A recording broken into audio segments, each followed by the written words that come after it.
Good day, everyone, and welcome to a special early morning edition of the Inverted Orthodoxy Podcast. For us. I was going to say, probably not for you, the listener or the watcher of this, but for us, we were recording at a different time. So just had to acknowledge that it just feels a little different all of a sudden. Totally. Yeah. If you've got AER in the last couple of weeks sent in about questions that you have heard on a podcast, it may have been weeks since we recorded that episode. So you may be hearing them fresh, but to make plans for summer, we've been doing double episodes for a month, and now we're doing more double episodes on a Thursday, which is not typically when we record. So in case you've sent in any AER, I want to assure you we are not ignoring you. We are behind. And we have not caught up to when your AER has come in real time. Are we behind or are we ahead? We're ahead. Correct. They're behind. You lamos in the past. No, they're in the future. Yeah, this is hurting my brain. Let's talk about theology. Any teleportation questions coming up here? All right, sweet. Well, this podcast is about answering your questions, trying to encourage people in their faith, and take you all the twists and turns while you think about that, because it can get complex. We have a few questions this morning, or today, whenever you're listening to this evening, wherever you are.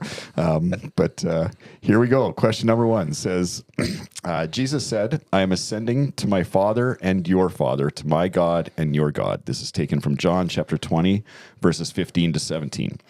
It strikes me that Jesus is still half human. Does that automatically make a hierarchy between him and the Father? Is he still answerable and obedient to the Father as we are or should be? Yeah, so good question. I will bring a little bit of a correction in the question. You say, it strikes me that Jesus is still half human. He is not half human. No. He is fully human and fully God. Yeah. And you're like, well, wait, how is that a thing?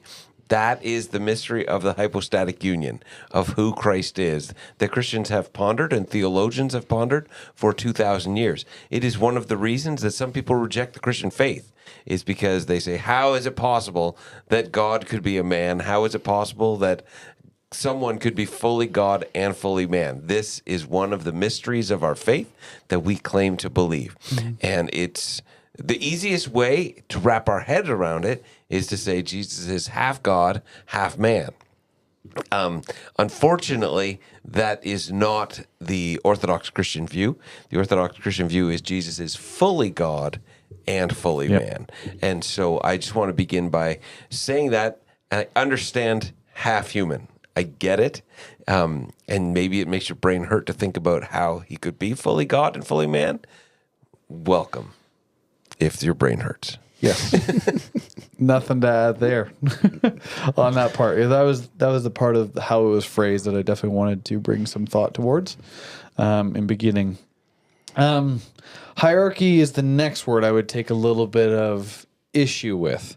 Now, we see Jesus submitting to what the Father asks of him in language such as he only does what he sees the Father doing, and lots of other ways. Now we see the Father talking about how he wants to glorify the Son. And we have the Spirit wanting to glorify the Son and the Father, and there's this beautiful submission in all directions that the Trinity seem to imply through different portions of Scripture. And so I wouldn't leave it as a hierarchy, but a mutual submission to one another and with one another. While the three being one, there then are both three persons in one. Again, this is the other big mystery. We've tapped on really the biggest two here with the hypostatic union and the Trinity, where all three have a unified will while having distinct personalities, and so wanting to submit to Not one just another. personalities, personhood. Personhoods. Yeah.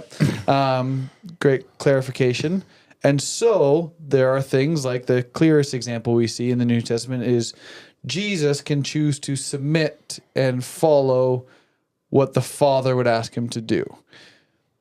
While being one, they also can have this distinction amongst them and mutually submit to one another. I hope that I've probably muddied the water more, and that's okay.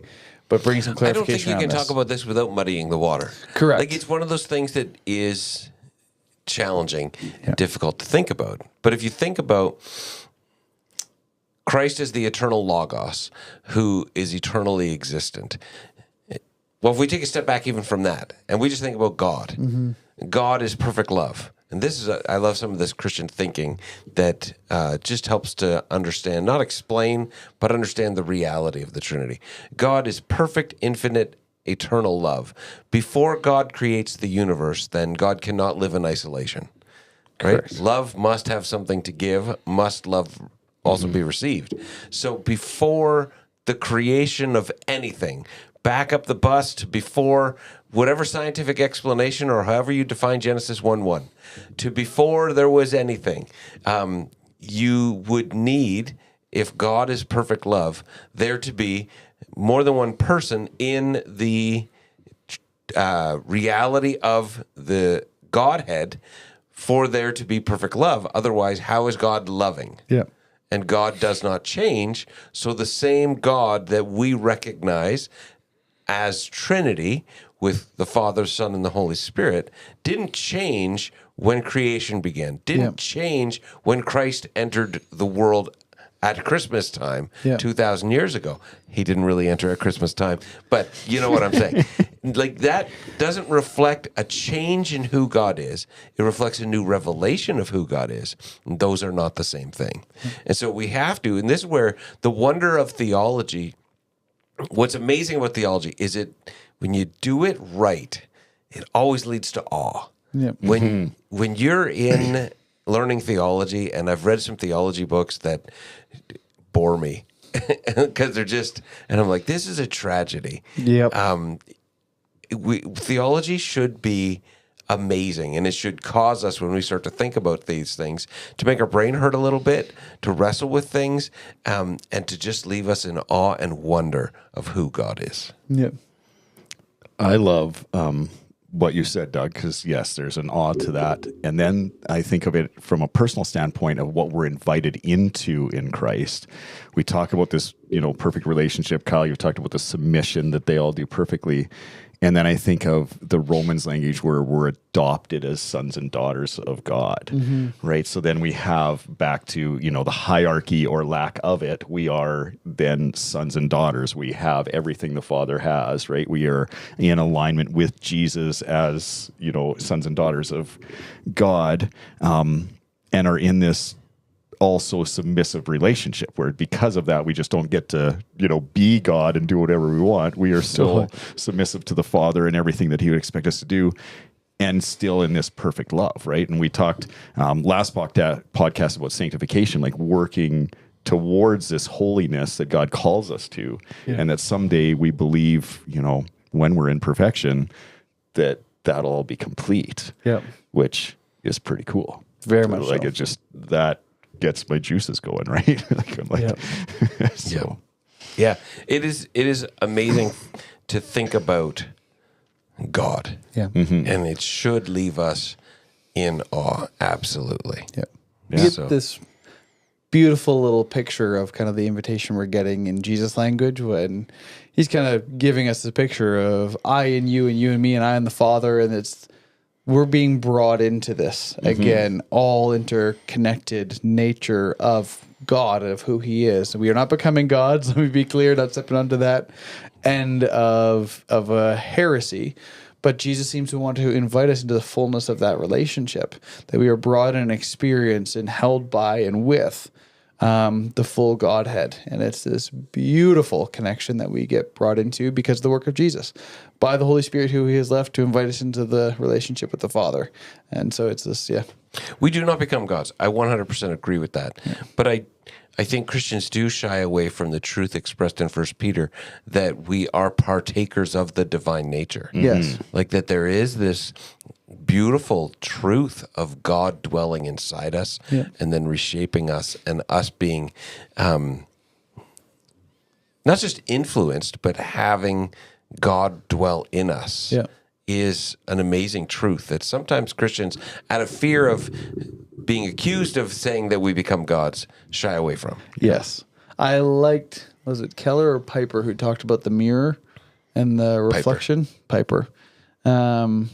That was one of my favorite images for reaching on that. Like we just get to reflect and experience and show more of who God is while not becoming him, but we clearly reflect him more and more clearly through our sanctification and our being made well. I think that's a great image for me, at least for that partakers of.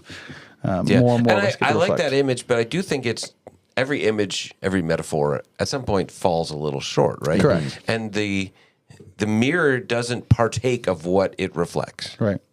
And so there's this beautiful idea of us being more than a mirror. Well, and I'm not debating the analogy. I'm saying just there's a limitation to that analogy. Yeah. Even in communion, right? Partakers of the divine nature, partakers of Christ. What we say we are doing in that physical expression, and different churches interpret communion and the emblems different ways, right? I really love, I really have come to appreciate the Catholic and the Eastern Orthodox view of communion, though I don't necessarily agree with it. The reality of treating those emblems as something that becomes something more than just bread and juice or wine in some churches. Sounds like you're becoming Anglican because that's the in between. No, I'm not saying. I would probably, if I had to pick, like in many areas of my theology, I really have come to love the Eastern Orthodox view. Right. That this is the real substance. It's not transubstantiation that it becomes it, but it is the real substance, that you are partaking of Christ in some divine, mysterious way. I just have come to so appreciate that because I grew up in a church where it's like, this is bread, and this only is ever juice. bread. We're just remembering All something it is. here. Yeah, it's a symbol, and that's all it ever is. Well, why am I eating the symbol? Yeah. Right? And there's something about hearing the words of Jesus where he says, "This is my body." Yeah. That there's a mystery there that I just have grown to appreciate so much, and the reality of becoming through that act of communion. Yeah. And not that if you don't take communion regularly enough, you stop being a partaker, but the communion symbolizes these divine mysteries and reminds us of these divine mysteries. Yeah. I think of where this passage comes from, John chapter 20, like them being in the upper room with Jesus the night before he's betrayed. And I've probably even preached sermons on, giving flack to the disciples because they ask some, kind of crazy questions and don't seem to be getting what's going on, right? And you can see the logic as Jesus is talking about the Holy Spirit and things that they just don't understand at all. Yep. But I also have grown to appreciate and just kind of thinking about that scene or trying to insert myself in it and thinking, man, I can't even imagine what that felt like. Like, I think their brain would have been wrestling with the logic of like, what is Jesus talking about? And what do we need to take out of this moment? While their hearts would have been just burning inside them. Yeah. Because, we talk about, the image of God or us as Christians being thin spaces, or you can go to places where you are close to the presence of God. Yeah. And I think in that moment, they're probably as close as they've ever been if they've walked with Christ. Yeah. And still being in that state of awe. Like I don't know what's going on. Obviously, God is way beyond me. But at the same time, thinking of that scene just being so intimate that they would feel very included in what God was, or in what Jesus is doing and inviting them into, right? Like it just, it just makes me. So just for clarification, those thin spaces are not where we're close to the presence of God, where we're close to the awareness of the presence of God. Yeah. Because we're always in the presence of God. Totally. Right? Yes. Yeah. So, no, I like that. I think if Doug quotes too many more Eastern Orthodox people, he's going to have to start showing up in black robes. hey, you never know. I mean, if we imply that for you, I'm going to end up showing up in an Anglican clerical collar. So We are both going come in. to, one of our values at our church is being diversely united. And theologically curious. Yes. So if you show up in black robes and you got your collar on, and I don't know, I guess I got to pick a where I stand, stop being a fence sitter. You go in white could collar be, shirt Baptist. We could be a very diversely, like, who are the pastors in this church? Oh, man. So we kind of rabbit trailed off this question. As I look at this question again before we move on from it, I want to just acknowledge what I think is the potential and this would be something to discuss. Difference between Christ post-resurrection and pre-resurrection. The book of Hebrews talks about Christ being tempted in every way like we were, yet he did not sin. Before Christ died and rose again, he was fully human. In a fallen body, he felt temptation. He felt all of that stuff, yet he did not sin. And so there was this very real aspect, I think, to Christ's dependence on the Holy Spirit and the direction of the Father before he died and rose again, because he was fully human. And he's teaching us how to be fully human as well, that we don't do it on our own. He didn't do it on his own.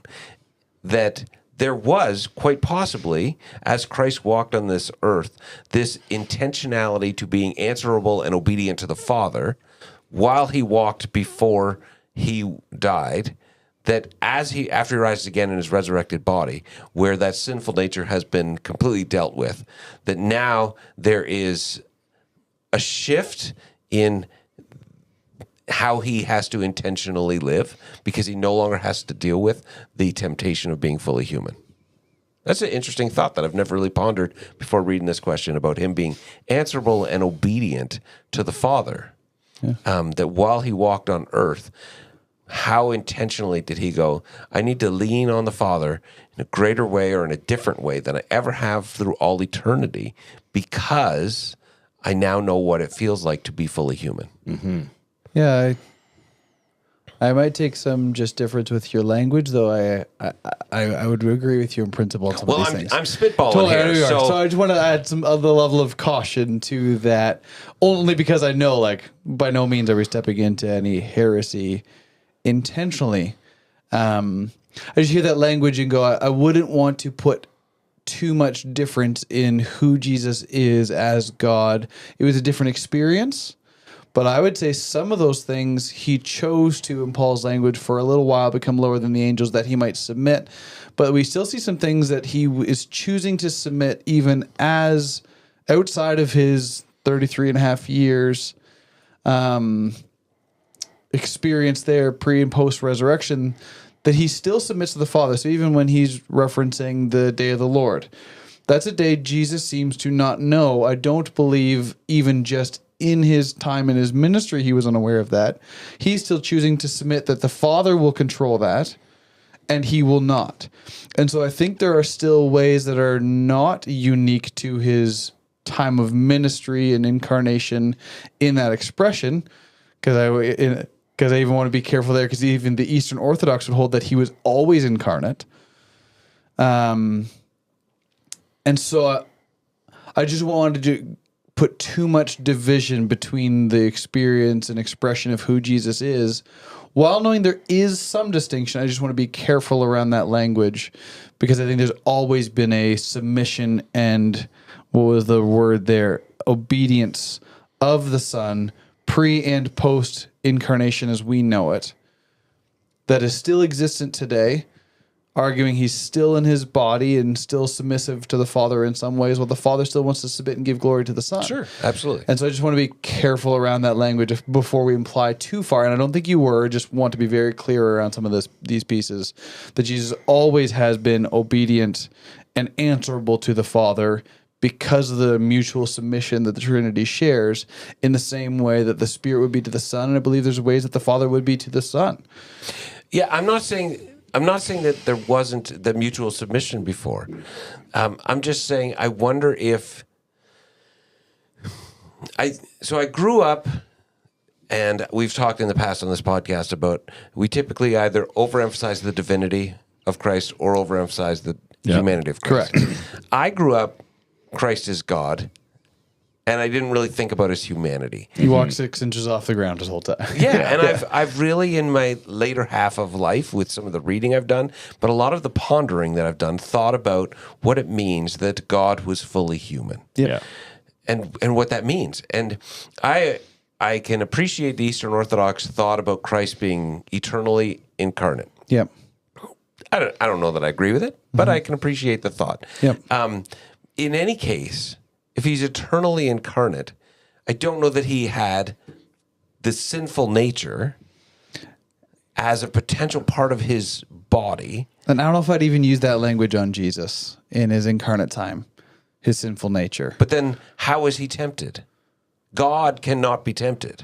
But I wouldn't give him a sinful nature language simply because of the Immaculate Conception and the lying there for him to have a unique human experience. While being fully human and living in a broken world, he was prone to temptation, not because he had a sinful nature, but because of both the momentary, I use that as his whole life here on earth, experience and the system he is living within, where he has come for a little while, as Paul phrased it, lower than the angels, to inhabit and be flesh amongst us. Now he's exposed to that temptation, not because he has a sinful nature, which is language that Augustine only gives us, that isn't necessarily held by all church experience, especially not Eastern Orthodox. I'm not beholden to these Orthodox. I just like to I'm just pulling that in because it's been a theme of the podcast. I'm thinking the more you speak, Kyle and Doug, or even I think about it, the more awe there is, because you just, as much as you try to, and I really appreciate Kyle, clarify the language, it just pleads for more questions. Which I'm totally cool with. I really want to be careful on that, because I wouldn't imply sinful nature language to Jesus, though I know what you're saying. I heard recently there's 3 sermons a pastor always gives: the sermon he thinks he gave, the sermon the person heard, and the sermon that he actually gave. And I just want to be careful on the podcast with some of our language we're throwing out here around, especially the nature of Jesus, to make sure to caveat some of what could be heard, of what could have accidentally been said, just with some of these things, because I believe this is some of the most foundational language to Christian theology. And I totally grew up the same way of you, overemphasizing the divinity of Jesus towards the humanity of Jesus. But I do want to just be careful with language around sin nature for him, while knowing his experience was different. To say sin language is far from me. Yeah, I guess whether you want to call it sinful nature, whether you want to call it the flesh, to be human is to have this part of us. So to say that Christ didn't have that, I think, is to imply that he wasn't fully human. And so the New Testament says God cannot be tempted, speaking of the Father, but it speaks of Christ being tempted yet being without sin. Yeah. So there's a distinction between the Father and the Son somehow through the incarnation and his time on earth, that Christ was tempted in every way as we are. Well, if I don't have a sinful nature, I'm not tempted. If I don't know, or flesh, or however we want to define it, but I don't think the sinful nature means sin. Yeah. I think it means the potential to sin. Yes. Right? The free will that gives us the ability to choose right or wrong, and this part of us that, as I would define the sinful nature as I've reflected on it in my older stages of life, there's a part of me that wants what it wants and doesn't care about the consequences for me or anyone else. Yep. That's how I would define my sinful nature. I wouldn't define my sinful nature as the sins that I've done. Right. I sin because I have a sinful nature. I don't have a sinful nature because I sin. Yep. And I've recognized in my own soul that there is this part of me that is a part of my humanity, and I think a part of every one of our humanities, that just wants what it wants. Yep. Whether that be to go and do something out of lust that betrays my vows to my wife, whether that be the part of me that wants to just eat a whole box of Oreos and doesn't care about the fact that I don't want to be overweight. Yep. Right? There's a part of me that just wants what it wants and doesn't care about the consequences. That's how I'm defining the flesh, the sinful nature, whatever that is. Yep. For Christ to be tempted in every way as we are, yet without sin, I choose to believe that Christ had to fight that battle himself. Yep. Otherwise, he is walking 6 inches off the ground, and there is this call to follow him that I am not ultimately able to follow. Yep. And so this is where I go, during his time on earth, was there... And I believe there was always, like you've said many times and we've talked about today, this mutual submission between the Trinity. But I don't think that mutual submission ever required any moment of discipline in the same way that it possibly could have when he was walking on earth for those 33-ish years. Yeah. That's what I'm getting at. Yep. That I wonder if for God the Son, Yeah. as he came to earth, was there this suddenly new experience of feeling the weight of what it means to be human that the Father cannot understand, the Spirit cannot understand, and this is one of the reasons why Christ is a high priest who can intercede for us and helps us to and stands with us in our weakness. Yeah. That there's this beautiful. I remember. Now you can get too far down this road where you end up the Trinity not being three persons in one, but just being three different people. But one of the beautiful things from my early church experience would be this picture of when you sin, when you fail. Yeah. The Father can't grasp why you would do something like that. Yes. That we have this advocate of Christ who's like, I know what it feels like. Yeah. That's a beautiful picture of Christ as the firstborn of our family, saying to the Father. And so I'll take this with my kids. There's times when my kids will do something that's really dumb. And I'm like, what were you thinking? Right? Yep. Especially when they're little. And a lot of times it's harmless, but they just make a giant mess. You're just like, what were you thinking? The Father looks at us when we engage in sin, and he cannot be tempted. He sees what sin does. And that is why it's not just God is, incapable of sin as some statement, but God being all wise, all knowing, eternally existent, sees he's not ever caught in the moment so much that he just wants what he wants and doesn't care about the results. He sees everything, and he's like, there's no temptation in that, in the same way that Brussels sprouts hold no temptation for me, right? I see what they're going to taste like when I look at them, and there's no temptation to eat it. For Christ to be this advocate, this intercessor for us, there has to have been some experience that he experienced in my thinking that would have led him to say to the Father, I've been tempted in the same way. I've felt the weight of that. Yeah. And if he didn't have a sinful nature, however we might define that, how can that be? Yeah, I fall short on language for it to harmonize James and Hebrews there. I'd love to do some study, and maybe that'll be a thing I'll have to get into because this has got my mind fascinated. I just would wonder if there's a difference in intention of language that we're losing in our translation of English, and God not being able to be tempted as something that James is implying. There's no way to successfully get God to fall into sin. That is a different meaning of temptation of Jesus being tempted, but in the author of Hebrews writing that, but also saying, but there's no way he ever would have, in a similar fashion to how I would look forward to our redeemed bodies. In heaven, I don't think our free will is removed, and yet there seems to be implied no way for us to fall into sin there. Oh, yeah, I was going to say, hang on, because now you're wrecking my hopes and dreams. That is one of my favorite thoughts of heaven when I think of waking up without being tempted. Right. I just can't imagine what that would even feel like. But that's why I think post-resurrection, you potentially have Christ in his resurrected body.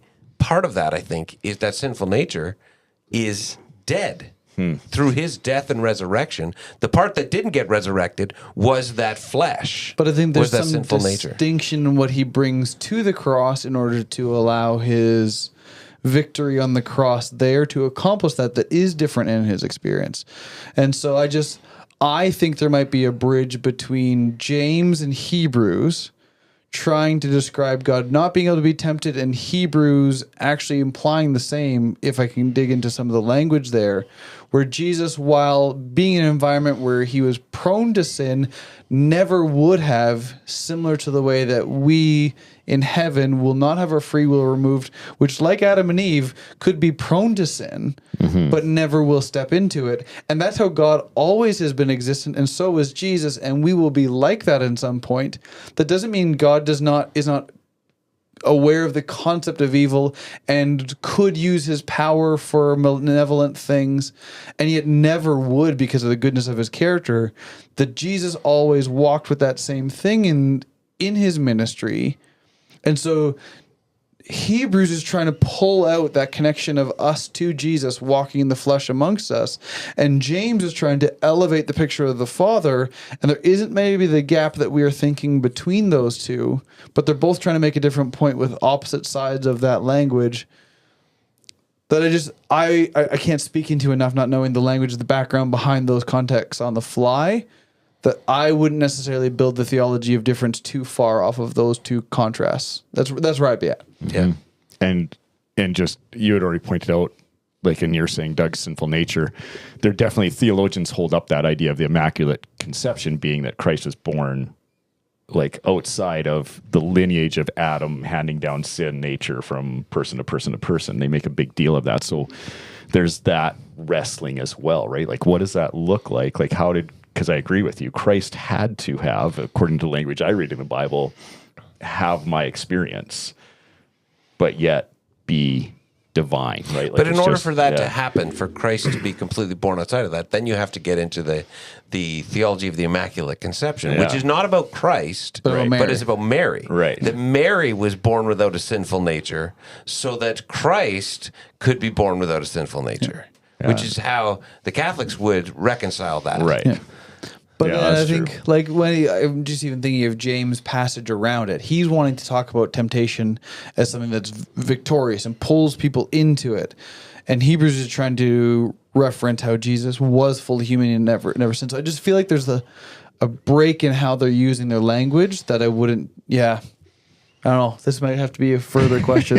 I'm not at the same place. I know what you're saying. And I think we're both reaching for a similar awe of who Jesus is, but just how we're framing that and structuring the language, I might be different on. And that's fine. I don't think that we can find an answer definitively in Scripture. But for me, like I say, as I have gotten older in life, I have really come to dwell much more on the humanity of Christ than the divinity of Christ. Yeah. Not that I've given up on the divinity of Christ. No, I know you haven't. Absolutely, I have not. But I've come to so appreciate what it means that Christ was fully human, and to be able to think about those things, that I do ponder these things at times. I agree with you. All right. I'm going to go to the next question then. All right. Because I think you guys have clearly asked way more questions than we've answered on that one. And we started with, this is a mystery, so you were warned. That's where the twists and turns and exploration of faith. I think we're getting low on time. Well, let's jump to 703, because I feel like 703, Kyle already alluded to, or maybe you already alluded to in our discussion on this question. So those two would actually marry together really well. All right. So the next question here then is, when Jesus returns and we get our new bodies and there will be no more pain or tears, what would happen if you jumped off a cliff or in front of a train or something? Assuming laws of nature still apply, like gravity, then you'd think you'd be injured. But if there's no pain or tears, what do you think would happen? This is a great question. I will bring a little bit of clarification before we jump into the answers. I don't think heaven paints a picture of no more pain or tears, but no more suffering and tears through suffering. Because I have had many a happy cry. I won't eliminate that from heaven. So won't say no more tears. And I don't think the pain is there. I might be wrong in the language. Revelation 21:4. He will wipe every tear from their eyes. There will be no more death or mourning or crying or pain. For the old order of things has passed away. Okay. So the implications there, and so maybe I'm reading through implications, is the negative side of the human experience. So pain being unjust, unbeneficial suffering that somebody would have to endure is how I will define that for its use there. You're such a killjoy. Like, come on. The person's asking you if they can jump off a cliff. Yes, I think you can. Like, my My thinking is that I'm just going to be able to run around, run through walls, like whatever. Like that'd be way better than you're going to give me some like, oh, but we still need to be careful and whatever else. But think pain's a good thing in many forms. Put my hand on a stove. True. I want to experience that. But only because of our mortal bodies. Yeah, if you have a resurrected body, could you put your hand on the stove? And I'm not advocating that I agree with Blake's position. I'm just saying Blake's position in his thinking that if you put your hand on a stove with the resurrected body, it's not going to burn. I think it would burn in the same. Like, You're made of Teflon. What's that? I don't think we are made of Teflon. I think so. Adam and Eve and their bodies had to have been God's ideal from the beginning before having some suffering. Okay. So there's still hunger innate. So could Adam and Eve have walked through a wall? Because the Gospels tell us Jesus did. I think they could have. They didn't have walls, I suppose, yet. There you go. Could they walk through a tree? A bunch of trees that had closely grown together. Could they have walked through them? Possibly. But I believe there still has to be a human experience that's tangible, and therefore pain. Maybe I'm taking this too far. Pain is really just the furthest extreme of things of like having a tactile nature. For me able to have grip and know how much pressure I'm applying to something is the lowest end of the same sensation that later brings pain of too much of something. I agree. So I believe there will have to be a pain. Pain will not be something that is a negative experience that is uncontrolled. Sicknesses and all those pieces that then would exhibit pain, pain inflicted on one another. I was going to say relational pain would be my obvious go-to, right? There is clear depictions, I don't think anybody's arguing this, on the continued use, at the very least, use of food in the new creation. And therefore a cue to have that would be hunger. A hunger signature is no different than it taken to its furthest extreme of a hunger pain. Yeah. One is a good sign to desire the good gift of what God has given us in food. The other is a suffering of inadequacy of something that should be there but is not. One of those will be met as a good cue within our bodies. The other is a suffering that is undue. That's a theory. My theory is also that I'll just be good all the time and I'll eat for pleasure. But I think there's a beautiful thing to even in our new creation to have desires built into our body. I want to hunger for God's creation that He's made for me.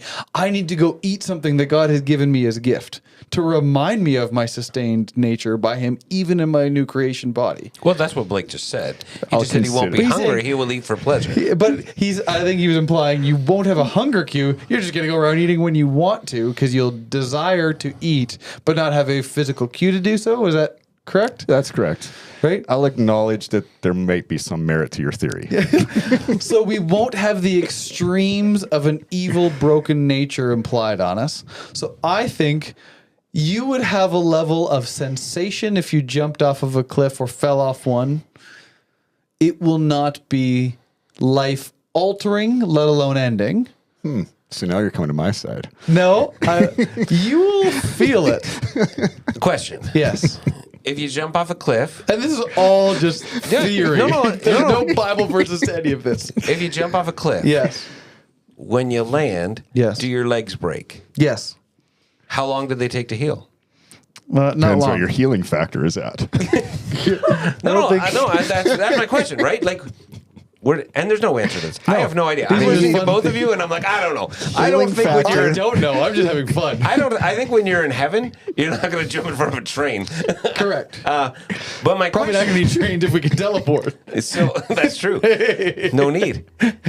You thought this was going to be a fast Ultimately, question. trains are a result of sin, then, because you would say that Adam and Eve could have teleported. I believe there is a brokenness to our use of technology, though not technology being wrong. So I don't know if we would have needed planes, but sure we would have Enjoyed flying them. enjoyed flying them, or we would have still, what's the word I'm looking for? Domesticated horses for the enjoyment and like taking part in God's good creation, we would have made inventions without needing to. When I was a kid, one of the things I looked forward to most in heaven was the ability to just fly like Superman. Right. Mm-hmm. Like I just wanted. I was That's because you thought you were Superman.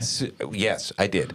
But I also thought after that dream was crushed, I genuinely Still a hope. With a couple hospital visits. someday I will be able to fly like Superman. Right. So then we wouldn't need planes. Right. Now, there's no answer to this question, except for what I'm curious about, and I want to just dig into your answer because I would say I don't know. That's honestly That's what I should have started with, but I want to have fun theorizing about this. So you jump off a cliff. You say you will break your legs. I think so. So with our current bodies, assuming it wasn't a fatal jump off a cliff, right? Because you could jump off a cliff and it'd kill you. Let's say you fall off a small cliff, you break both your legs. You're looking at like 8 weeks to 12 weeks in a cast, and then you're looking at months of physiotherapy. Yeah. What's the timeline for healing in heaven? I don't think long at all. Like, oh man, again, crack it back and healed. But I don't think we will be removed. Like Wolverine? Sure. Wolverine level healing factor? Yep, totally. Okay. See, I think maybe just as I answered this question and made eye contact with Keelan because I know now she's excited. I think it might be based on your crowns in heaven, like your merit, like what you've earned So now you're throughout your upgrading. lifetime. Yeah. So like if you have really lived a good, sanctified, and So holy heaven is life. kind of like Dungeon Crawler Carl. Yes. I disagree with your theology. Same. Oh man. It's just theory. We're just throwing it out there. So can you upgrade your healing level or distinguish where your points? I really want to be a better flyer. Right now, I'm limited to only 10 feet off the no, 'cause ground. we So I'm don't gonna use my upgrade points to fly higher. I don't know and that I I'll often deal want to with fly my- more than 10 feet off the ground because I want to just buzz by people. Like that sounds like I don't need to go super high, but to be able to just like, and then like your wife's like, that'd be, I could do that for all eternity. Absolutely. So your idea, just for clarity, your idea of a healing factor in heaven would be like Wolverine, and I think your idea would be like Superman. Sure. Yeah. If you've matched if you the got level. enough crowns. Yeah. If you got enough crowns. Everybody else, you're still gonna- waiting 6 to 12 weeks plus shipping. Yeah, you're gonna jump off a cliff, and if you choose not to fly, you'll just land and walk away. Yeah. Sure. Okay. Okay. I don't know. That's my answer. I have no idea. I will agree. No idea? So you could die in heaven? No, I would be. I'm saying I don't know which of the two of you. Okay, there you go. I was just making What sure I your would no s- idea has to have I some like how matter he to it. said which of the two of you, implying one of these might be right. Totally. Of the two of you, what I would say is, of all the things that have been said here, Yes. what I agree with is Kyle's very small portion of his answer, where he talked about the pain that's talking about in heaven is the relational, the brokenness of pain that comes. I don't know whether if you jumped off a cliff in heaven, you would feel pain momentarily or not at all. I have no idea. But the brokenness of this world is what will be conquered. What that looks like, I'm not sure. Could Jesus have broken? Like if Jesus, maybe that's why when Mary hugs him in the garden, she was squeezing too tight, and he was worried he'd get like a really, really quick bruise. Woman, don't hold on to me. I have no idea, but I do think the promise in Revelation is speaking about the pain that the people who John is writing to are enduring. Yeah. The pain they've experienced, the pain we all experience in the brokenness of this world. That is the promise of that verse. Amen to that. If you choose to jump off a cliff, God's like, well, it's still going to hurt because you're dumb. Well, at least our minds will be redeemed, and therefore you wouldn't be so dumb. There you go. And maybe we won't be tempted to jump off cliffs. Yeah. I don't know. So Maybe that's the answer in itself. Yeah. But it goes back to, I remember in Bible college, we would spend hours arguing about, before the fall, could Adam and Eve have stubbed their toe? right. Like, Yes. Like, would they have? And if they did, what was the result of that? There you go. And ending on that, you'll have to ask some AAR because I'm going to pull the plug on this podcast for today. Thank you for joining us on this episode of the Inverted Orthodoxy Podcast. We hope that you enjoyed it. We hope that you come back and listen to more. And please ask some more questions as we need some. So check out invertedorthodoxy.com where you can submit your questions. And remember to rate, review, and like us everywhere you listen and watch this podcast. See you guys next week.